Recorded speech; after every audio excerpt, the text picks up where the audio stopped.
Kal Halal, Yahweh, Bahashem, Yahushai, Bahashem Rakah Kodash. Double honors to the apostles and the elders of Great Millstone.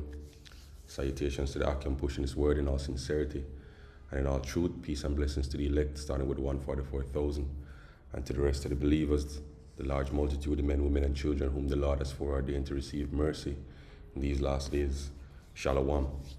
This lesson is going to be going into universal basic income and its connection to the CBDCs, and the MOTB, mark of the beast, which is the microchip. And hopefully this lesson is edifying.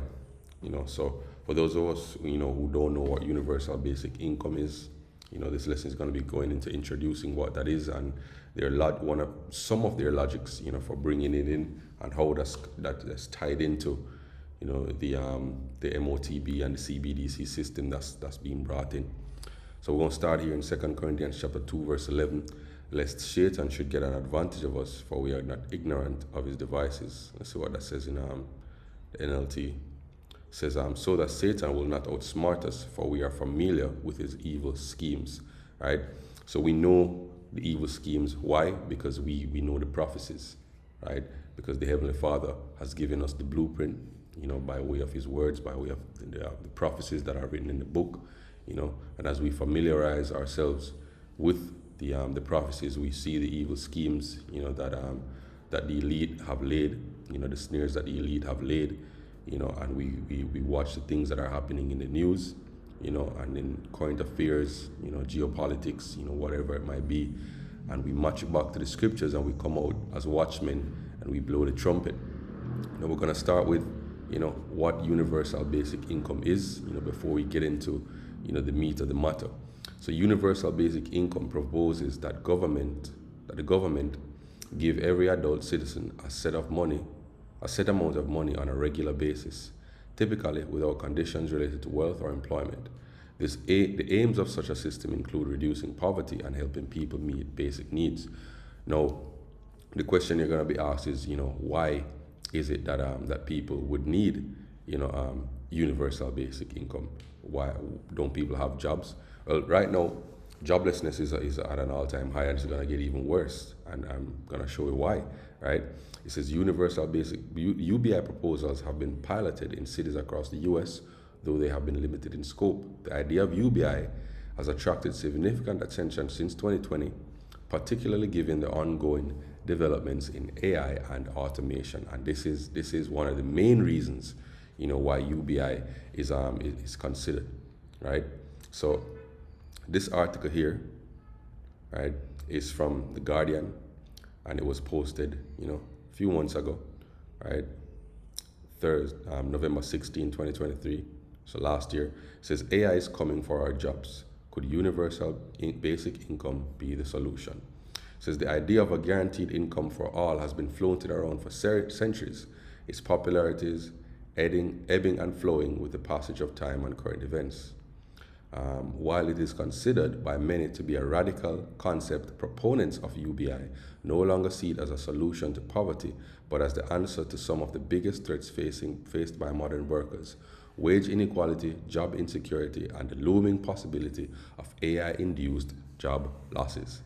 Elon Musk at the recent Bletchley Park Summit said he believed no job is needed due to the development of AI, and that a job can be for personal satisfaction. Economist and political theorist Carl Wiederquist, professor of philosophy at Georgetown University, Qatar, sees it differently. Even if AI takes your job away, you don't necessarily just become unemployed for the rest of your life. What happens is you go down in the labor market, you start crowding the lower income professions. Wiederquist believes, at least in the short term, that the growth of AI will push white-collar workers into the gig economy and to other forms of poorly paid, insecure work. So the idea, really and truly, is that, you're going to lose your jobs. Most of us are going to lose our jobs to AI.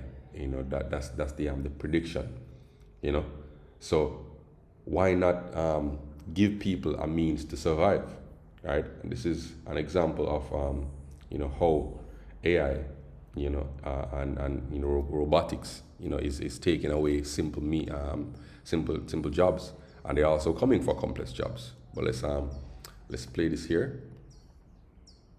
This is a grocery packing warehouse in the southeast of London. Folks have ordered their groceries online, and instead of people walking up and down the aisles of a traditional grocery store to pick up items, these little devices move more than 1 million items every day between them. Instead of trying to build machines that fit into a world designed for humans, this entire facility, the size of 7 football fields, is custom built to make this as efficient as possible. I cannot get across on camera just how incredibly large this whole place is.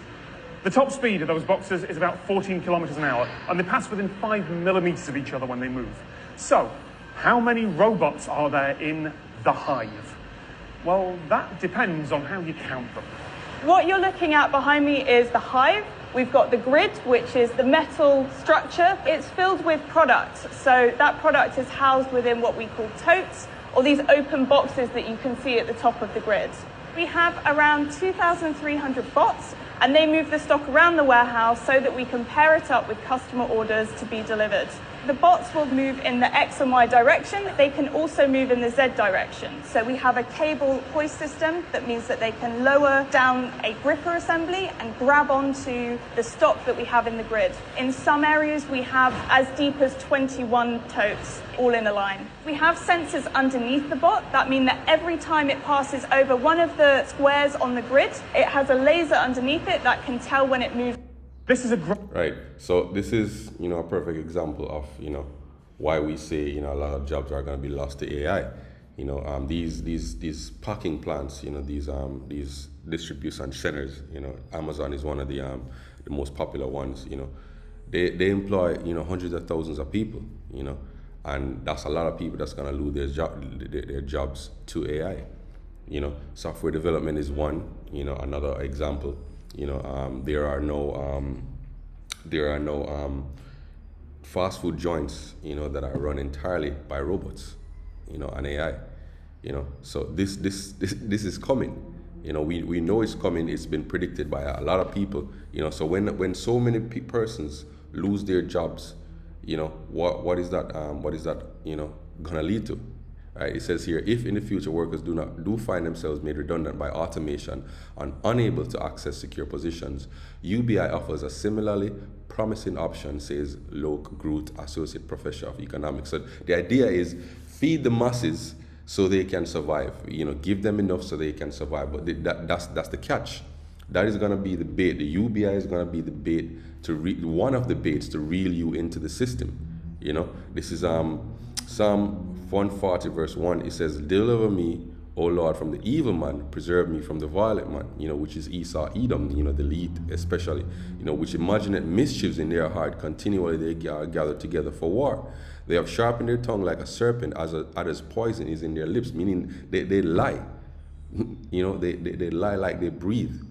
"Keep me, O Lord, from the hands of the wicked, preserve me from the violent man who have purpose to overthrow my goings.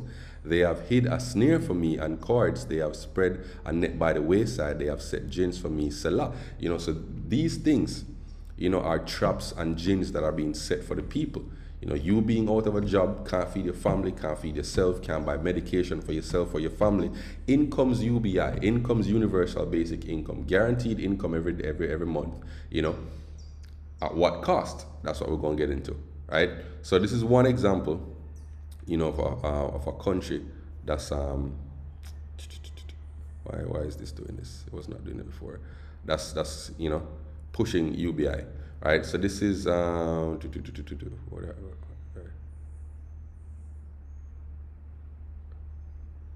what? Ad block. God damn it. I want to keep blocking it.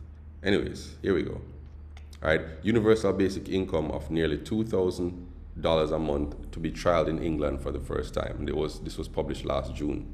All right, it says receiving free cash from the government when nothing is expected in return might sound like a utopian dream, but it could soon be a reality for some in the UK, where plans for a universal basic income trial have just been published. 30 people in the UK could receive £1,600 each month if the trial by independent think tank Autonomy secures funding. The basic income payments are estimated to cost £1.15 million throughout the duration of the 2-year project. During this time, researchers will assess the impact of UBI cash on the lives of participants. Right? So now let's tie this in. How does the universal basic income tie into CBDCs? So this is an article posted in Entrepreneur, how this digital currency will transform the world and benefit cashless society. So we're going to jump down here to CBDCs and universal basic income, to this particular paragraph here. It says CBDCs can be uniquely positioned to improve the performance of universal basic income programs. Right? Since most of the launched pilot programs and prototypes for CBDCs are focused on a 0% deposit rate, i.e. a situation where CBDCs are subject to inflation and depreciation, central banks could gain more effective leverage in managing aggregate demand in the economy by collecting taxes and distributing part of them to UBI recipients.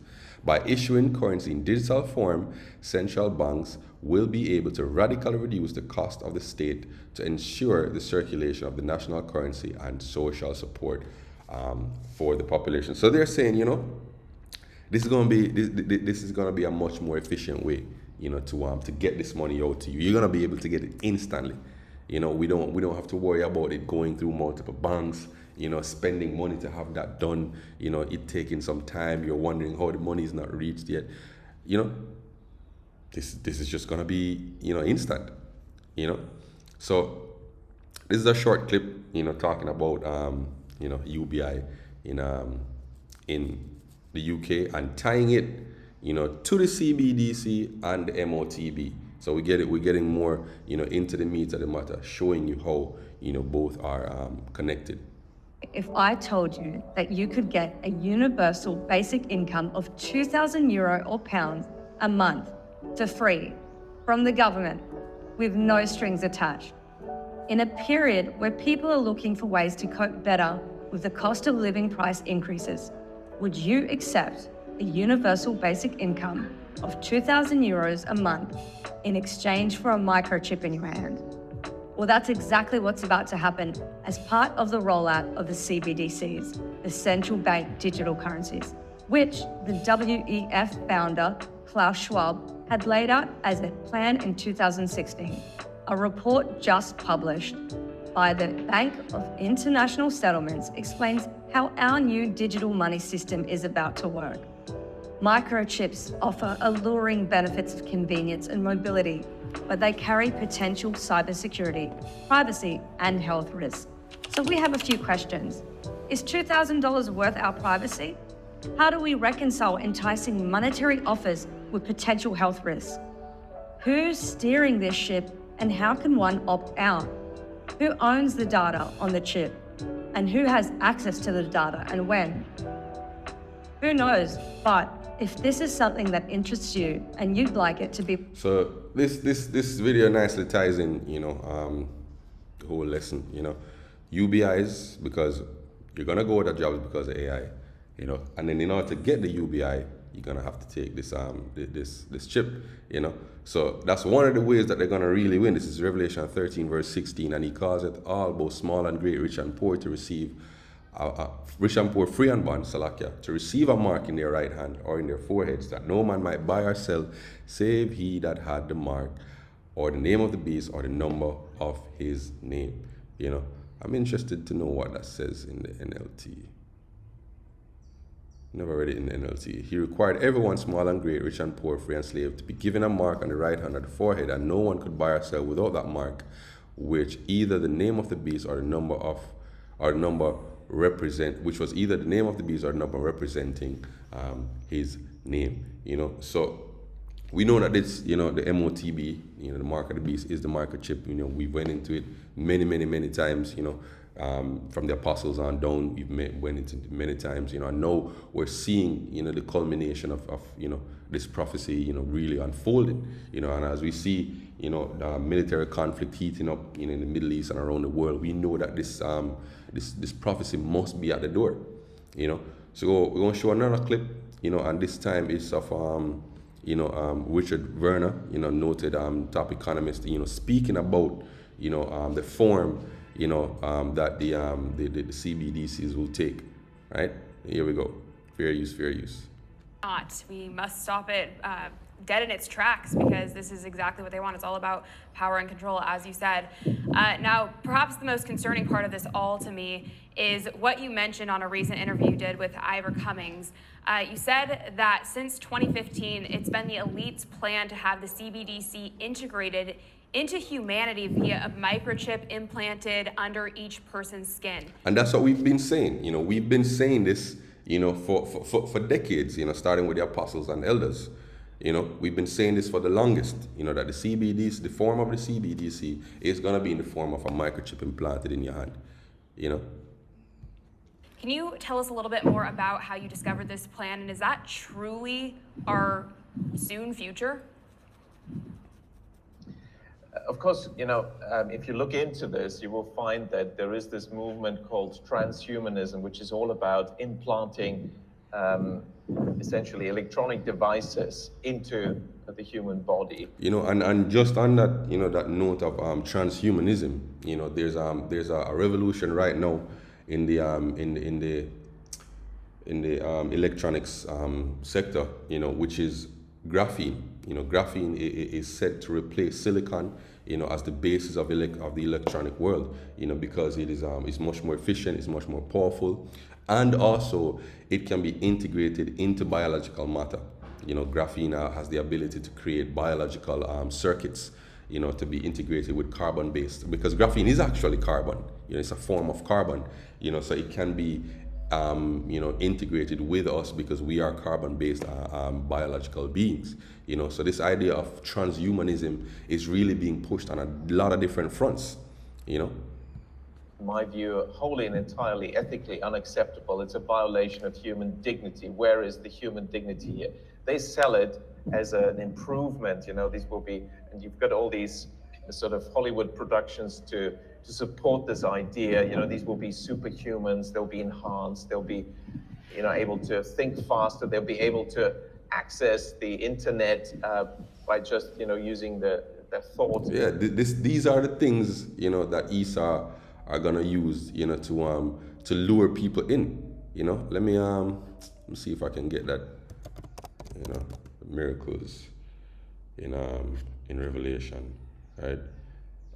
Here we go. This is Revelation, it was just in Revelation 13. Revelation 13 and 14, and deceiveth them that dwell on the earth by means of those miracles which he had power to do in the sight of the beast, saying to them that dwell on the earth that they should make an image to the beast which had wound by a sword and did live. Right? So these miracles, are just like he's talking about, the technological marvels. Like, for example, now Elon Musk, with his brain chip implant company, this man that received the first implant, he's able to move, a mouse with just his thought.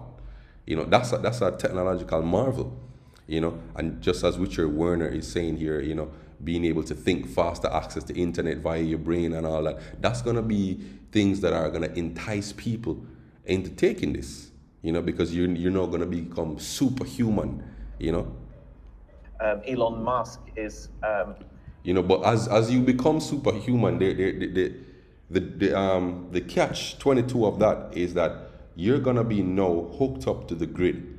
So first we had the internet, then we have the Internet of Things, which are, devices, appliances, cars, whatever, that are hooked up to the internet, talking to each other, sending data, being able to be tracked. Now we're moving into the Internet of Bodies, where you as a person is going to be hooked up to the grid, blurring that line or completely erasing the line, the divide between the biological and the digital world. That's the whole idea of the WEF plan and the transhumanism movement, to fuse the biological into the digital. Invested a lot in this project of brain implants. So, all that is actually happening. We know about that, and there's experiments. And we know also in some countries like Sweden, microchip implants have been used now for quite a few years. There's a grain of rice between your thumb and your fingers, and that's used as your wallet, your passport, your door key, to start various equipment and your computer, whatever you want. And so Yeah, Sweden is a control study of how the world is gonna be. Sweden and China as well. That perfect totalitarian system. selling this as being very convenient. Come on, I mean, if you think about it, the benefits and convenience are so minimal, it's a joke really, but of course that is a massive step towards total control. Now, when I inquired about what the central bankers have been doing on the front of, strengthening their digital controls, one of the central bankers explained to me that, well, the technology is there, and one of the leading central banks pushing this forward already around 2015 had the prototype ready. In fact, I think it was more than a prototype, essentially ready to be rolled out. And I think the system is ready to roll out. They just need the perfect crisis. They need the perfect crisis in order to transition society, from the monetary system that we have now to the monetary system that they want to bring in, with the CBDCs and the microchip. Because there's nothing more effective at pivoting society from one paradigm to a next paradigm as a crisis. So crises are very very effective tools for paradigm shifts. Because during a crisis, people are fearful. People are dismayed. People are perplexed, and it's much easier to influence people when they're in a state of fear and perplexity. Because your equilibrium is interrupted. You can't think straight. So you upend people's lives, and then you come out with a solution. People are a drowning man catches at straws, and the society is gonna be drowning, and the straw that they're gonna catch at, is the MOTB, right? Universal basic income tied to the MOTB, right? Really what happened then was they were thinking, okay, what's the right moment to do it? Because they do realize it is a big step, but it's so important to them that they didn't want to make a mistake by doing it in the wrong moment and having people immobilize against this. And that's what we're seeing now. That's why they're so careful about rolling it out. That's why the whole theme of the WEF this year was what? Bringing back trust. Rebuilding trust. Winning over the population, because they realize that the population is pretty much going against the plan. So they're going to need something really, really powerful, a really, really powerful crisis to have the people depend on them again. Because people will say it is a violation of human dignity. We microchip our animals. They're doing this, at the vet, or if you want to travel with your pets, with your cats and dogs, they get the microchip implant, and cattle get it, and so on. It's been done there because that's also partly been an attempt to normalize that. And it seems that that's been the plan, of course, for the central bank digital currency. I think they made a mistake by, in the end, delaying, which is good for us. And of course, some people speaking up, like myself and others, against this may have contributed to delays. And then they thought, okay, we'll attack this from a different angle. And they've been working on these artificial, panics created around, avian flu and swine flu and so on. They've been trying to create the crisis. They need a crisis. If you can't get people to willingly do it, during a crisis, people are willing to accept things that they would not under normal circumstances. That's what really a crisis is for. That's why, you have many different people in power who have been on record to say never let a good crisis go to waste. Even in our own little island of Jamaica, the Prime Minister said it during the Big C. Never let a good crisis go to waste. We can't let this crisis go to waste, because that's what it's for.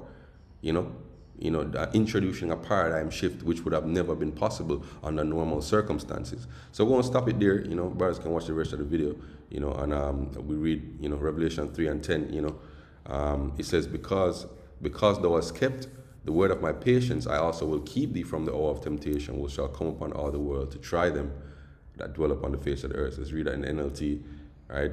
It says, because you have obeyed my command to persevere, right? I will protect you from that great time of testing that will come upon the people, the whole world, to test those who belong to this world, you know. So we have to be one of those who don't belong to this world. We have to be separate, pilgrim mindset, kingdom mindset, so that when our conveniences of this world are threatened, you know, and tied to the MOTB, we can, you know, without hesitation, give them up, you know, and say, yo, we're pilgrims waiting for the kingdom. So hopefully this lesson was edifying, you know. Shalom till next time.